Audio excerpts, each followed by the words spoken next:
നമസ്കാരം. 6ാം ക്ലാസ്സിലെ എൻ്റെ കുഞ്ഞു മക്കൾക്ക് എല്ലാവർക്കും ഇൻഫോ മിററിലേക്ക് സ്വാഗതം. നമ്മൾ നോക്കുന്നത് മക്കളെ നിങ്ങളുടെ ഇംഗ്ലീഷ് ചാപ്റ്റേഴ്സ് ആണ്. പുതിയ ടെക്സ്റ്റ് ബുക്കിലെ 1ാമത്തെ ചാപ്റ്റർ നമ്മൾ എടുത്തു. ചോദ്യോത്തരങ്ങൾ തന്നു, ആക്ടിവിറ്റി തന്നു. നോക്കൂ, അടുത്ത് നിങ്ങൾക്കൊരു പോയമാണ്. കുഞ്ഞു പോയം, ഈസി ആയിട്ട് പഠിക്കാൻ പറ്റുന്ന നല്ലൊരു പോയമാണ്. അപ്പം മക്കളെല്ലാവരും വീഡിയോയിലേക്ക് കടക്കാം. നമുക്ക് നോക്കൂ മക്കളെ, നല്ല അടിപൊളി കളർഫുൾ ആയിട്ടുള്ള ഒരു ഇമേജാണ് തന്നിട്ടുള്ളത് അല്ലേ. നമ്മുടെ പ്രകൃതിയുടെ ഭംഗിയാണ് കാണിക്കുന്നത്. ഹെഡിങ് തന്നെ നോക്കിയാൽ മതി, ദ കളേഴ്സ് ഓഫ് എർത്ത്. ഏർത്തിൻ്റെ വിവിധ കളേഴ്സ്. നമ്മുടെ എർത്ത്, നമ്മുടെ ഭൂമി എത്ര കളർഫുള്ളാണല്ലേ. എന്തൊക്കെ കളറുകളാണ് നമ്മൾ കാണുന്നത്. എർത്ത് എന്ന് പറയുമ്പോൾ നമ്മുടെ സ്കൈയും ഒക്കെ ചേർന്നതാണ്. സ്കൈക്ക് ബ്ലൂ കളർ, പിന്നെ മുകളിൽ നിന്ന് നോക്കിയാൽ നമ്മുടെ എർത്തും ബ്ലൂ കളർ, പിന്നെ ഒരു ഗ്രീനറി, പിന്നെ റെയിൻബോ വരുവാണെങ്കിലോ മൾട്ടി കളറായിട്ടുള്ളത്. അങ്ങനെ എത്രയോ പക്ഷികൾ, എത്രയോ തരത്തിലുള്ള മൃഗങ്ങൾ, അങ്ങനെ എത്ര പൂക്കൾ. എന്തു മനോഹരമാണല്ലേ നമ്മുടെ പ്രകൃതി. അപ്പോൾ മക്കളെ, അതിനു മുമ്പ് imagine a world in just one colour. ഒറ്റ കളറിലുള്ള ഒരു ലോകം ഒന്ന് ഇമാജിൻ ചെയ്തേ, ഒന്ന് സങ്കല്പിച്ചേ. Quite boring isn't it? ബോറായിരിക്കും അല്ലേ. നോക്കൂ, നമ്മുടെ വേൾഡ് മൊത്തം പച്ച കളർ, വേറൊരു കളറും ഇല്ല, വേറെ ഒന്നുമില്ല, പച്ച. അല്ലെങ്കിൽ വേറെ മൊത്തം അങ്ങ് മഞ്ഞ. ഒന്ന് ആലോചിച്ച് നോക്കും മക്കളെ, വേറെ ഒരു കളറും ഇല്ല. നമുക്കൊക്കെ നോക്കുന്നതും കാണുന്നതും വരുന്നതും പോകുന്നതും എല്ലാം ഒറ്റ കളർ. അത് ബോറിംഗ് അല്ലേ? തീർച്ചയായിട്ടും. ലക്ലി അവർ world is filled with a rich variety of colours and cultures. ഭാഗ്യവശാൽ, ലക്ലി നമ്മുടെ വേൾഡ് എങ്ങനെയാണ്? Is filled with a rich variety of colours and cultures. ഒരു റിച്ച് വെറൈറ്റി ആയിട്ടുള്ള എന്ന് വെച്ചാൽ എന്താ, ഒരുപാട് വെറൈറ്റി ആയിട്ടുള്ള, വൈവിധ്യമായിട്ടുള്ള കളേഴ്സ്, അതുപോലെ തന്നെ കൾച്ചർ എന്ന് പറഞ്ഞാൽ എന്താ? സംസ്കാരം. Here is A song that celebrates the variety. ആ വെറൈറ്റി സെലിബ്രേറ്റ് ചെയ്യുന്ന ഒരു സോങ്ങാണ്. വെറൈറ്റിയെ പറ്റി ആഘോഷമാക്കി പറയുന്ന ഒരു പോയം. കൾച്ചർ എന്ന് പറഞ്ഞു. ഇപ്പം ഞാൻ ഒരു ഉദാഹരണം പറയാം. നമ്മുടെ നാട് ഇന്ത്യ എന്ന് പറയുന്ന നാട്ടിൽ ഒരു കൾച്ചറേ ഉള്ളൂ എന്ന് പറഞ്ഞാൽ എന്താണ് മക്കളെ? സംസ്കാരം. അതായത് നമ്മൾ ഒരു സമൂഹത്തിലെ കുറേ ആളുകൾ ഒരു പ്രത്യേക രീതിയിൽ ജീവിക്കുന്ന ഒരു സ്ഥലം, അതൊരു കൾച്ചറാണ്. ഓരോ മതങ്ങൾക്കും ഓരോ കൾച്ചറുണ്ട്, ഓരോ മതവിഭാഗങ്ങൾക്കും ഓരോ രീതിയുണ്ട്. അതുകൊണ്ടൊക്കെ നമ്മുടെ ഭൂമിയുടെ ഓരോ സ്ഥലത്ത്, ഇപ്പോൾ ആഫ്രിക്കയിലുള്ള ആൾക്കാരുടെ ജീവിത രീതി, അവരുടെ ആഹാര രീതി, അവരുടെ വസ്ത്രധാരണം, ഇതൊക്കെയാണോ നമ്മുടേത്? അല്ല. അതുപോലെ തന്നെയാണ് ചൈനയിൽ കഴിക്കുന്ന ഫുഡ് ഐറ്റംസ് നമ്മൾ കഴിക്കുമോ? നമ്മളെ കൊണ്ട് പറ്റുമോ? ഇല്ല. അതൊക്കെയാണ് ഓരോ സംസ്കാരത്തിൻ്റെ ഭാഗം. അത് മാത്രമോ, അവരെ കാണുമ്പോൾ തന്നെ നമുക്ക് മനസ്സിലാവത്തില്ലേ? അവരുടെ കളർ, അവരുടെ ഹെയർ, അതുപോലെ അവരുടെ ഹൈറ്റ്, അതുപോലത്തെ പലതും പല രീതിയിൽ നമുക്ക് അവരെ കാണുമ്പോൾ തന്നെ. ഇപ്പോൾ ചിലപ്പോൾ മൂക്ക്, ചില ചപ്പിയ മൂക്കായിരിക്കും, ചിലപ്പോൾ നീണ്ട മൂക്കായിരിക്കും. അങ്ങനെ പല രീതിയിലാണ് ആൾക്കാരുള്ളത്. അപ്പോൾ അത് കാണുമ്പോൾ നമുക്ക് എന്ത് മനസ്സിലാവും? അവർ നമ്മുടെ നാട്ടുകാരനല്ല. അതെങ്ങനെ മനസ്സിലാവുന്ന? ഓരോ കൾച്ചറാണ്. അതെല്ലാം ഓരോ കൾച്ചറാണ്. നിങ്ങൾക്ക് മനസ്സിലാവാൻ വേണ്ടി ഇങ്ങനെ അങ്ങ് പറഞ്ഞതാണ് കേട്ടോ. ഒരുപാട് പറയാനുള്ള കാര്യമാണ്. എൻ്റെ കുഞ്ഞുങ്ങൾ ഇത്രയും കേട്ടാൽ മതി കേട്ടോ. അപ്പം നോക്കൂ മക്കളെ, the colours of earth by Sarah Pirtle. ആരാണ് Sarah Pirtle? Is an American writer. ഏത് രാജ്യക്കാരിയാണ്? അമേരിക്കൻ റൈറ്ററാണ്, മ്യൂസിഷ്യനാണ്, ടീച്ചറുമാണ്. She is famous in literary circles for the award-winning novel An Outbreak of Peace. അവർക്ക് അവാർഡ് കിട്ടിയ ഒരു നോവലുണ്ട്. പേരെന്താണ്? Outbreak of peace. പീസിൻ്റെ ഔട്ട്ബ്രേക്ക്. അപ്പോൾ അത് ജസ്റ്റ് ഒന്ന് കേട്ട് വെച്ചേരെ. As a musician, Pirtle is known for her folk music. ഫോക്കായിട്ടുള്ള എന്ന് പറഞ്ഞാൽ എന്താണ്? നമ്മുടെ നാട്ടിലൊക്കെ പാടുന്ന ചില നാടൻ പാട്ടുകളൊക്കെ ഇല്ലേ. അപ്പോൾ അതുമായിട്ട് റിലേറ്റഡ് ആയിട്ടാണ് ഇവരെ പറ്റി കൂടുതൽ അറിയുന്നത്. ആ ഒരു മ്യൂസിഷ്യൻ എന്നുള്ള പേരിലാണ് അറിയുന്നത്. With songs about fairness, kindness and caring for the environment. അപ്പോൾ കൂടുതലും നമ്മുടെ എൻവയോൺമെൻറ്റിൻ്റെ ഭംഗി, അതുപോലെ നമ്മൾ എൻവയോൺമെൻറ്റിനെ കെയർ ചെയ്യുന്ന കാര്യങ്ങൾ, എൻവയോൺമെൻറ്റിനോട് കാണിക്കുന്ന ദയ, അല്ലെങ്കിൽ നമ്മൾ പരസ്പരം കാണിക്കുന്ന ദയ, ഇതിനെയൊക്കെ പറ്റിയിട്ടാണ് ഈ മാഡം കൂടുതലായിട്ടും പോയം എഴുതിയിട്ടുള്ളത് കേട്ടോ. ഇവിടുത്തെ നമ്മുടെ പോയം എന്താ കുഞ്ഞുങ്ങളെ? The colours of earth. എർത്തിൻ്റെ കളേഴ്സാണ്. ഒത്തിരി പ്രാവശ്യം പറഞ്ഞല്ലേ അത്. അപ്പോൾ നിങ്ങളിത് പഠിക്കണം, സ്പെല്ലിങ്ങും പഠിക്കണം. കളറിൻ്റെ സ്പെല്ലിങ് പറഞ്ഞോ? COLOR ഉള്ളോ? അല്ല, കുറേ പേര് എഴുതാറുണ്ട്. അങ്ങനെ എഴുതരുത്. COLOUR ആണ് നമ്മൾ ഫോളോ ചെയ്യുന്ന കളർ. മറ്റേതും ശരിയാണ്, അത് അമേരിക്കൻ ഇംഗ്ലീഷാണ്. നമ്മൾ പഠിക്കുന്നത് ഏത് ഇംഗ്ലീഷാണ്? ബ്രിട്ടീഷ് ഇംഗ്ലീഷാണ്. അപ്പോൾ അതുകൊണ്ട് UR വേണം കേട്ടോ. വായിക്കട്ടെ. We are made of the colors of earth. Each color is different. Each color is true. We are made of the colors of earth. I love the colors that made you. എന്താണ്? We are made of the colours of earth. നമ്മുടെ ഭൂമിയിലുള്ള വിവിധ കളറുകളുണ്ടെന്ന് നമ്മൾ പറഞ്ഞു, വിവിധ നിറങ്ങളുണ്ടെന്ന് പറഞ്ഞല്ലേ. അപ്പോൾ അതൊക്കെ കൊണ്ടാണ് നമ്മളെയും മെയ്ഡ് ചെയ്തിരിക്കുന്നത് അല്ലേ. നമ്മുടെ സ്കിന്നിലുള്ള ഓരോ കളറും നമ്മുടെ എർത്തിലുള്ള കളറുകൾ തന്നെയാണ്. Each colour is different. ഓരോ കളറും ഡിഫറൻ്റാണ്. അതിനകത്ത് വേറൊരു കാര്യവുമുണ്ട്. ഇപ്പോൾ എന്നെ മെയ്ഡ് ചെയ്തിരിക്കുന്ന കളറിലായിരിക്കുമോ വേറൊരാളെ മെയ്ഡ് ചെയ്തിരിക്കുക? അല്ലേ, ഓരോ ആൾക്കാരെയും ഓരോ കളറുകളിൽ മെയ്ഡ് ചെയ്തിട്ടുണ്ട്. ഓരോ സ്ഥലക്കാർക്കും ഓരോ കളറുണ്ട്. ഓരോ വീട്ടിൽ തന്നെ വ്യത്യസ്ത. ഇപ്പം വൈറ്റ് എന്ന് പറഞ്ഞാൽ പോലും അതിൽ തന്നെ ബ്രൈറ്റ് ആയിട്ടുള്ള കളറുണ്ട്, കുറച്ച് ഡള്ളായിട്ടുള്ള കളറുണ്ട്. ബ്രൗൺ എന്ന് പറഞ്ഞാലും ഡാർക്ക് ബ്രൗൺ ഉണ്ട്, ലൈറ്റ് ആയിട്ടുള്ള ബ്രൗൺ ഉണ്ട്, അങ്ങനെ പലതും ഉണ്ടല്ലേ. അപ്പോൾ ഇതൊക്കെ നമ്മുടെ എർത്തിലുള്ള കളറുകൾ തന്നെയാണ്. Each colour is different. കണ്ടോ, ഇത് ഓരോ കളറും ഡിഫറെൻ്റ് ആണ്. Each colour is true. ഇത് ഓരോന്നും യുണീക്കാണ്, ട്രൂ ആണ് കേട്ടോ, വളരെ സത്യമുള്ളതാണ് അല്ലെങ്കിൽ യുണീക്കാണ്. We are made of the colours of earth. വീണ്ടും പറയുന്നു, നമ്മളെ എന്തുകൊണ്ട് നിർമ്മിച്ചിരിക്കുന്നു? എർത്തിലെ കളേഴ്സ് കൊണ്ടാണ് നമ്മളെ നിർമ്മിച്ചിരിക്കുന്നത്. I love the colours that made U. നിന്നെയും എന്നെയും ഒക്കെ നിർമ്മിച്ചിരിക്കുന്ന കളേഴ്സിനെ എനിക്കിഷ്ടമാണ്, അല്ലെങ്കിൽ നിന്നെ നിർമ്മിച്ചിരിക്കുന്ന കളറിനെ എനിക്കിഷ്ടമാണ് എന്ന് പറയുമ്പോൾ എന്നെ നിർമ്മിച്ചിരിക്കുന്ന കളറിനെയും എനിക്കിഷ്ടമാണ് എന്ന് തന്നെയാണ് പറയുന്നത് കേട്ടോ. ഉള്ളിൽ അങ്ങനൊരു അർത്ഥവും കൂടി ഉണ്ട്. ഇതിനെ നമുക്ക് വേറൊരു അർത്ഥവും കൂടെ പറയാം. എന്താണ്? ആ കളറുകളെ എനിക്കിഷ്ടമാണ് എന്ന് പറഞ്ഞാൽ ഈ കളറുകളൊക്കെ എവിടെ നിന്ന് വന്നതാണ്? എർത്തിൽ നിന്ന് വന്നതാണ് അല്ലേ. ഇതെല്ലാം എർത്തിലുള്ളതാണ്. അപ്പോൾ ഈ കളറുകൾ നിന്നെ നിർമ്മിച്ചിരിക്കുന്ന അല്ലെങ്കിൽ നിന്നെ ഉണ്ടാക്കിയിട്ടുള്ള കളറിനെ ഞാൻ ഇഷ്ടപ്പെടുന്നു എന്ന് പറഞ്ഞാൽ ആ കളർ എവിടുന്ന് എടുത്ത കളറാണ് മക്കളെ? എർത്തിലുള്ള കളറാണ്. അപ്പോൾ അതിന് വേറൊരർത്ഥം കൂടെ പറഞ്ഞൂടെ? എന്താണ്? ഞാൻ എർത്തിനെ ഇഷ്ടപ്പെടുന്നു എന്നുകൂടി നമുക്കവിടെ പറഞ്ഞൂടെ? പറയാം. അപ്പോൾ നിന്നെ ഉണ്ടാക്കിയ ആ കളർ എവിടെ നിന്ന് വന്ന കളറാണ്? എർത്തിൽ നിന്ന് വന്ന കളർ. അപ്പം ഞാൻ നിന്നെ ഇഷ്ടപ്പെടുന്നു, അതിലൂടെ എന്തും ഞാൻ ഇഷ്ടപ്പെടുന്നു, ഞാൻ എർത്തിനെ ഇഷ്ടപ്പെടുന്നു, അതാണ് അതിൻ്റെ അർത്ഥം. പിന്നെ നിന്നെ ഉണ്ടാക്കിയ ഈ എർത്തിൻ്റെ കളർ കൊണ്ടാണ് എന്നെയും ഉണ്ടാക്കിയിരിക്കുന്നത്. അപ്പോൾ എന്നെ ഉണ്ടാക്കിയ ആ എർത്തിനെയും ഞാൻ എന്ത് ചെയ്യുന്നു? ഇഷ്ടപ്പെടുന്നു. When I look in the eyes of my friends, എൻ്റെ കൂട്ടുകാരുടെ കണ്ണുകളിലേക്ക് ഞാൻ നോക്കുമ്പോൾ ഐ ക്യാൻ സീ ടോപ്പേഴ്സ്. എനിക്ക് എന്ത് കാണാം? ഒരു പുഷ്യരാഗം എന്ന് പറഞ്ഞ മഞ്ഞ നിറത്തിലുള്ള ഒരു രത്നമാണ് പുഷ്യരാഗം. അതെനിക്ക് കാണാൻ സാധിക്കും. I can see sky. പിന്നെ വേറൊരു കൂട്ടുകാരൻ്റെ മുഖത്തോ അല്ലെങ്കിൽ കണ്ണുകളിലേക്ക് നോക്കുമ്പോൾ എന്ത് കാണുന്നു? ഞാൻ സ്കൈ കാണുന്നു. അപ്പം അതിൻ്റെ അർത്ഥം എന്താ മക്കളെ? ഒരു കൂട്ടുകാരൻ്റെ കണ്ണിന് എന്ത് കളറ്? കൃഷ്ണമണിക്ക് എന്ത് കളറാണ്? യെസ്, മഞ്ഞ. ടോപ്പസ് പോലെ മഞ്ഞ. വേറൊരു കൂട്ടുകാരൻ്റെ കണ്ണ് നോക്കുമ്പോൾ ഞാൻ സ്കൈ കാണുന്നു. എന്തുകൊണ്ട്? അവൻ്റെ കണ്ണിൻ്റെ കൃഷ്ണമണിയുടെ നിറം എന്താ മക്കളെ? നീല. The green and the grey of the sea.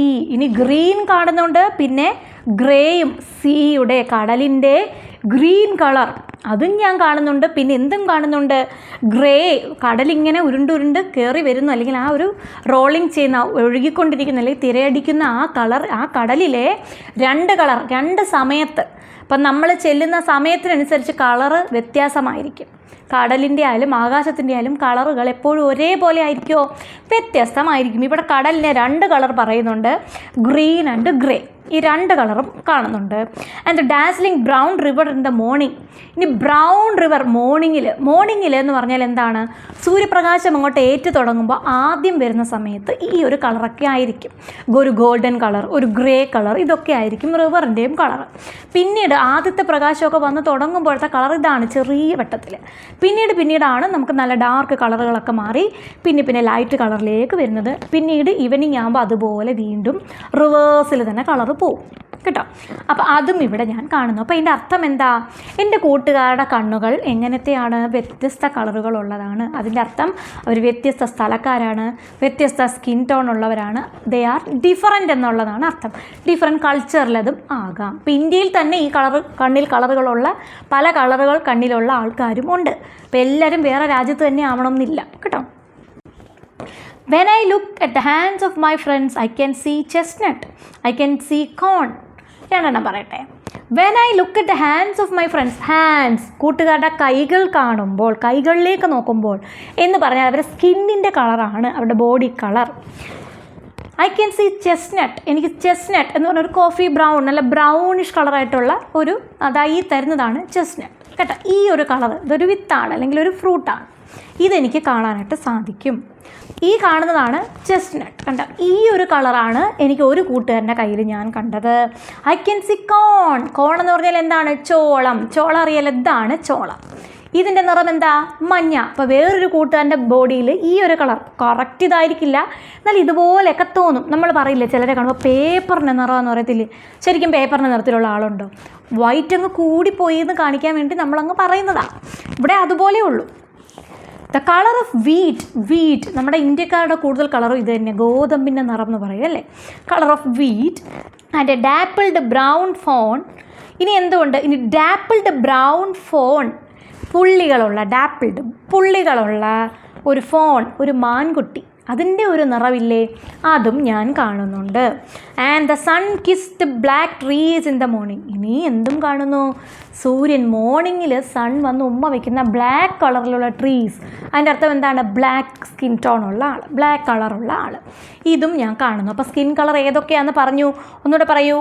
എന്തൊക്കെ കാണാം? ചെസ്റ്റ്നട്ട് കളർ, പിന്നെ കോൺ, പിന്നീട് വീറ്റ്, പിന്നെ ഡാപ്പിൾഡ് ബ്രൗൺ ഫോൺ, ആ ഒരു മാൻകുട്ടി, പുള്ളികളുള്ള ആ മാൻകുട്ടിയുടെ നിറം എന്ന് പറഞ്ഞാൽ ദേഹത്ത് പുള്ളി ഉണ്ടെന്നാന്നോ? അല്ല, ആ നിറം എന്നേ പറഞ്ഞോളൂ കേട്ടോ. ആൻഡ് പിന്നെ സൺ കിസ്ഡ് ബ്ലാക്ക് കളറായിട്ടുള്ള അത്രയും സ്കിൻ ടോണുള്ള എൻ്റെ ഫ്രണ്ട്സിനെ എനിക്ക് കാണാൻ സാധിക്കുന്നുണ്ട്. അപ്പം ബ്ലാക്ക് ട്രീസ് എന്ന് പറഞ്ഞത് ആളുടെ സ്കിന്നിൻ്റെ കളറുമായിട്ട്, അത് നേച്ചറിൽ നിന്നാണ് ആ കളർ കിട്ടിയത് എന്ന് കാണിക്കാനാണ് അങ്ങനെയൊക്കെയുള്ള ഉദാഹരണങ്ങൾ പറയുന്നത് കേട്ടോ. ഇനി tell me the names of the colours of earth. ഇനി ഈ എർത്തിലെ കളേഴ്സിൻ്റെ നെയിംസൊക്കെ എനിക്കൊന്ന് പറഞ്ഞു തരൂ. The purple of egg plant നമ്മുടെ വഴുതന, ഈ സംഭവം, ഇതിൻ്റെ പേർപ്പിൾ കളർ. പിന്നെ ദ ഓറഞ്ച് ഓഫ് പീച്ച് അറിയാമല്ലോ, ഇതാണ് പീച്ച്. ഇതിൻ്റെ എന്ത് കളർ? Orange colour. ഒരു പീച്ച് കളർ എന്ന് തന്നെയാണ് ഇപ്പോൾ നമ്മൾ അതിനെ വിളിക്കുന്നത്, ഓറഞ്ച് എന്ന് വിളിക്കില്ല, ഇച്ചിരി ലൈറ്റ് കളർ അല്ലേ, അപ്പോൾ പീച്ച് കളർ എന്നാ പറയുക കേട്ടോ. പിന്നെ the green and the black of the stones on the ബീച്ചിൽ കുറേ കളറിലുള്ള കല്ലുകളില്ലേ, അതിൽ ബ്ലാക്ക് ഉണ്ട്, പിന്നെ ഗ്രീൻ ഉണ്ട്, ഇതൊക്കെ ഈ വേർത്തിലുള്ള കളറുകളാണ്. And the sun on the mountain in the morning, golden colour. മോർണിംഗിൽ മൗണ്ടെയിന് മുകളിൽ കാണുന്ന സണ്ണിൻ്റെ കളർ റെഡ് ആകാം, പിന്നെ ഓറഞ്ച് വരും, പിന്നെ യെല്ലോ വരും, ഗോൾഡൻ യെല്ലോ, പിന്നീട് ഗോൾഡിഷ് കളർ, ആ ഒരു യെല്ലോ കളറിൽ അങ്ങനെ അങ്ങ് പോകും അല്ലേ. അപ്പോൾ ഇതൊക്കെ നമ്മുടെ ഏർത്തിലെ കളേഴ്സാണ് മക്കളെ. എല്ലാം എന്താണ്? നമ്മൾ കണ്ടിട്ടുള്ള കളറാണ്, നമ്മൾക്ക് അറിയാവുന്ന കളറാണ് അല്ലേ. ഇത് ഇത്രയേ ഉള്ളൂ ഈ ഒരു ഫോം. അപ്പോൾ എന്തൊക്കെ കളേഴ്സാണ് ഏർത്തിലുള്ളതെന്ന് ഒന്നുകൂടെ ഒന്ന് പറഞ്ഞേ. പേർപ്പിൾ ഓഫ് എഗ് പ്ലാന്റ്, പിന്നെ orange of peach, green and black of the stones on the beach, പിന്നെ sun and the sun on the mountain in the morning. ഇത്രയും കളേഴ്സ് അഡീഷണൽ പറഞ്ഞിട്ടുണ്ട്. ഇത്രയേ ഉള്ളൂ പോയം. ഇതിലെ ക്വസ്റ്റ്യൻ ആൻസറും കൂടി നമുക്കിതിൻ്റെ കൂടെ അങ്ങ് നോക്കണം. കാര്യം 6 ക്വസ്റ്റ്യനേ ഉള്ളൂ, ഈസിയാണ്. അതും കൂടി ഇതിൻ്റെ കൂടെ നമുക്ക് അങ്ങ് നോക്കാം കേട്ടോ. മക്കളെ, ഇടയ്ക്ക് ഒരു കാര്യം പറയട്ടെ. നമ്മുടെ വീഡിയോ ഇഷ്ടപ്പെട്ടാൽ നമ്മുടെ ചാനലൊന്ന് സബ്സ്ക്രൈബ് ചെയ്യണേ. നിങ്ങൾ വീഡിയോ ഇഷ്ടപ്പെട്ടാൽ ലൈക്ക് ചെയ്യാൻ മറക്കരുത്, കൂട്ടുകാർക്കൊന്ന് ഷെയർ ചെയ്ത് കൊടുക്കുക. നോക്ക് മക്കളെ, what colours are we made of? നമ്മൾ ഏതൊക്കെ കളേഴ്സ് കൊണ്ടാണ് നിർമ്മിച്ചത്? ഓരോ സ്റ്റാൻസയിലും അതിൻ്റെ ഉത്തരങ്ങളുണ്ട്. We are made up of the different colours of earth. ഏർത്തിലെ ഡിഫറെൻറ്റ് കളേഴ്സ് കൊണ്ടാണ് നമ്മളെ ഉണ്ടാക്കിയിരിക്കുന്നത്. What colours can the speaker see in the eyes of their friends? കൂട്ടുകാരുടെ ഐസിൽ ഏതൊക്കെ കളറാണ് കാണാൻ സാധിച്ചത്? Topaz, sky blue, green, grey, brown, ഈ കളേഴ്സൊക്കെയാണ് കാണാൻ സാധിച്ചത് അല്ലേ. What natural things does the speaker mention in the song? എന്തൊക്കെ നാച്ചുറൽ തിങ്സ്, എന്തൊക്കെ നാച്ചുറൽ ആയിട്ടുള്ള അല്ലെങ്കിൽ പ്രകൃതിയാലുള്ള, ഭൂമിയിലുള്ള അല്ലെങ്കിൽ അന്തരീക്ഷത്തിൽ മൊത്തത്തിൽ, നമ്മുടെ ഭൂമി എന്ന് പറയുമ്പോൾ നമ്മൾ സ്കൈയും കൂടെ ചേർത്താണ് ഇവിടെ പറയുന്നത് കേട്ടോ. സ്കൈയും സണ്ണും ഒക്കെ ചേർത്താണ് നമ്മൾ പറയുന്നത്. അപ്പോൾ അങ്ങനെയുള്ള എന്തൊക്കെ തിങ്സാണ് ഇവിടെ പറഞ്ഞത്? സ്കൈ പറഞ്ഞു, സീ പറഞ്ഞു, river, sun, trees, stones of beach, mountain, eggplant, peach, ഇതൊക്കെ പറഞ്ഞതല്ലേ? അതെ. ഇനി what is the speaker trying to convey about the relationship between humans and nature? ഒന്നുകൂടെ വായിക്കട്ടെ. What is the speaker trying to convey? Speaker എന്താണ് പറയാൻ ഉദ്ദേശിക്കുന്നത്, അല്ലെങ്കിൽ എന്താശയമാണ് നമ്മളോട് പറയാൻ ഉദ്ദേശിക്കുന്നത്? About the relationship between humans and nature.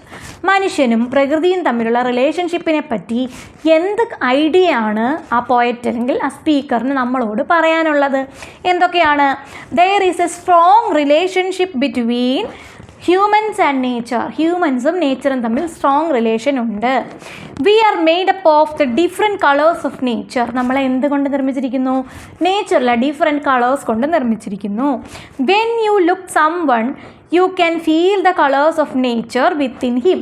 നമ്മൾ ആരെയെങ്കിലും നോക്കുമ്പോൾ നമുക്ക് എന്ത് കാണാൻ പറ്റുന്നു? അയാളിൽ നേച്ചറിൻ്റെ ഡിഫറൻറ്റ് കളേഴ്സ് കാണാൻ പറ്റും. Each human is different like the diversity of nature. വേണമെങ്കിൽ എഴുതിയാൽ മതി കേട്ടോ. എന്താണ്? ഓരോ കളറും ഡിഫറൻ്റ് ആണ്. എന്തുപോലെ? നമ്മുടെ നേച്ചറിൻ്റെ ഡൈവേഴ്സിറ്റി, വൈവിധ്യം അതുപോലെ. ഇനി what colours does the speaker see on the beach? ബീച്ചിൽ എന്തൊക്കെ കളർ കണ്ടു? Speaker sees green and black colours of stones. എന്തൊക്കെ കളേഴ്സാണ്? ഗ്രീനും ബ്ലാക്ക് കളേഴ്സ് ഓഫ് സ്റ്റോൺസുമാണ് കണ്ടത്. അടുത്തത് ആറാമത്തെ last question. What things described in the song attract you the most? Why? മക്കളെ, നിങ്ങളെ ഏറ്റവും അട്രാക്റ്റ് ചെയ്തത് ഏത് ലൈൻസ് ആണെന്നോ അല്ലെങ്കിൽ എന്ത് കാര്യമാണ് ഈ കവിതയിലത് എന്ന് എഴുതാം. അപ്പം ഞാൻ എന്തായാലും ആ ഒരു ലൈൻ പറയുകയാണ്, ആ കണ്ണിലേക്ക് നോക്കുന്ന കാര്യം. When I look in the eyes of my friends I can see topaz, sky, sea, river etcetera. എനിക്കിതാണ് ഏറ്റവും ഇഷ്ടപ്പെട്ടത്. Eyes are special in human, അല്ലേ? മനുഷ്യനിൽ ഏറ്റവും സ്പെഷ്യൽ എന്താണ്? കണ്ണാണ്.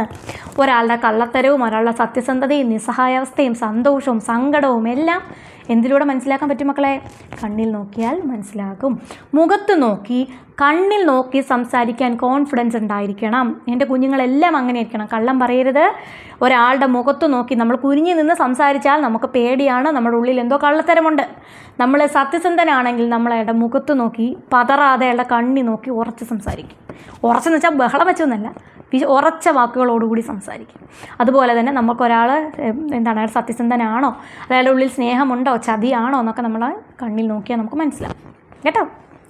അപ്പോൾ എന്താ അത്? നമ്മുടെ ഹൃദയം എന്താണ്? നമ്മുടെ മനസ്സാണ് എന്തിലൂടെ നമ്മൾ വായിച്ചെടുക്കുന്നത്? കണ്ണിലൂടെ നമ്മൾ വായിച്ചെടുക്കുന്നത് അല്ലേ? അപ്പോൾ ആൻസർ ഞാൻ ഒന്നുകൂടെ വായിക്കാം. When I look in the eyes of my friends, I can see toppers, sky, sea, river, etc. Eyes are special in human. That is the gateway of the heart. So, I can feel the warmth of their love. അപ്പോൾ നമ്മളിവിടെ സ്നേഹം അറിയാൻ പറ്റും, അല്ലെങ്കിൽ സ്നേഹത്തിൻ്റെ ചൂട് അല്ലെങ്കിൽ ആഴം അറിയാൻ പറ്റും എന്നേ പറഞ്ഞിട്ടുള്ളൂ. വേറെ എന്ത് വികാരമാണെങ്കിലും നമുക്ക് കണ്ണിൽ നോക്കി മനസ്സിലാക്കാൻ പറ്റും. അപ്പോൾ ഇത്രയേ ഉള്ളൂ. ഇത്രയും ക്വസ്റ്റ്യൻസ് കഴിഞ്ഞിട്ടുണ്ട്. ഇനി ആക്ടിവിറ്റീസ് ആണ്. അത് നമ്മൾ അടുത്ത വീഡിയോ ആയിട്ടായിരിക്കും അപ്ലോഡ് ചെയ്യുക. അപ്പോൾ മക്കൾ ഇത്രയും നന്നായിട്ട് പഠിച്ച് ഈ കവിതയൊക്കെ നല്ല കാണാപ്പാടം പഠിച്ച് ആര് ചോദിച്ചാൽ ഇതിൽ ഏത് ലൈൻസ് ചോദിച്ചാൽ അർത്ഥപ്പാട അങ്ങോട്ട് പറഞ്ഞു കൊടുക്കണം കേട്ടോ. അപ്പോൾ ഇത്രയേ ഉള്ളൂ മക്കളെ. നല്ല മിടുക്കനായിട്ട് പഠിക്കൂ. പിന്നെ അടുത്ത വീഡിയോയ്ക്ക് വേണ്ടി വെയിറ്റ് ചെയ്യണം. ഉറപ്പായിട്ട് തൊട്ട് നമ്മൾ അടുത്ത വീഡിയോ അപ്ലോഡ് ചെയ്യുന്നതായിരിക്കും. എൻ്റെ കുഞ്ഞുങ്ങളെല്ലാം മിടുക്കലായിട്ടിരിക്കട്ടെ. All the best.